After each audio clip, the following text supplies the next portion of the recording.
There was a time when exposing your hardwood floors meant you just couldn't afford wall-to-wall carpeting. Not anymore. Hardwood floors are definitely in. And today there are so many wood and stain color choices, hardwood floors can suit any decor.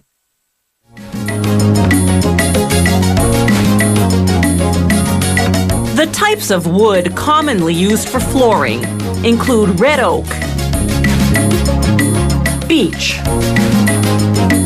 maple, white oak, walnut, birch, and ash. As soon as the wood arrives from the sawmill, workers at the floor factory stack it on racks, then pile the racks floor to ceiling in a dryer that's the size of a large barn. There, large fans circulate hot air around the racks. The wood's moisture content is between 40 and 60% depending on the season. When that drops to about 7%, the wood is ready to come out. This drying process takes anywhere from 10 days to a month. The length of time varies because some species dry out much slower than others. The wood is in random lengths and widths, so the first step after drying is to cut it to standard sizes. On the way to the ripsaw, the planks pass under an optical device called an optimizer. In mere seconds, it reads the dimensions of each plank and sends that information to a computer. The computer calculates the greatest number of standard-sized pieces that can be cut from the plank, then guides the ripsaw to cut accordingly. This maximizes the yield and limits waste. Flooring is made from medium quality rather than top quality lumber to keep prices competitive.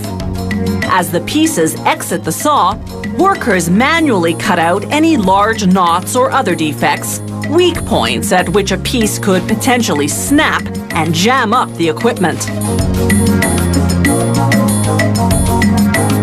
The pieces now travel to a machine called the molder. Its revolving steel knives spin at a rate of 6,000 rotations per minute, carving a tongue down one side of each piece and a groove down the other.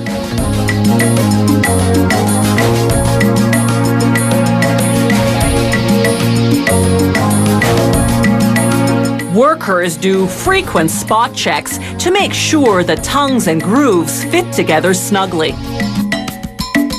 The next machine carves grooves on what will be the underside of the pieces. This is for air circulation and stability. Then, an embossed wheel imprints the words, "Made in Canada."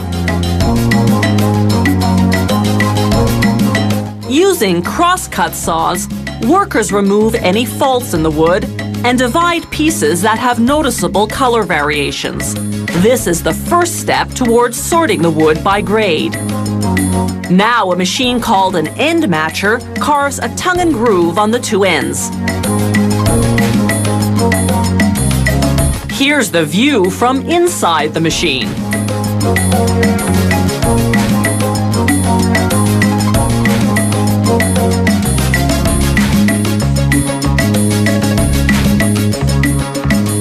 Workers check once again for faults. Then, assessing quality and color, sort each piece by grade. This will be pre-finished flooring, so the pieces now run through a sander to prepare them to receive 8 coats of varnish.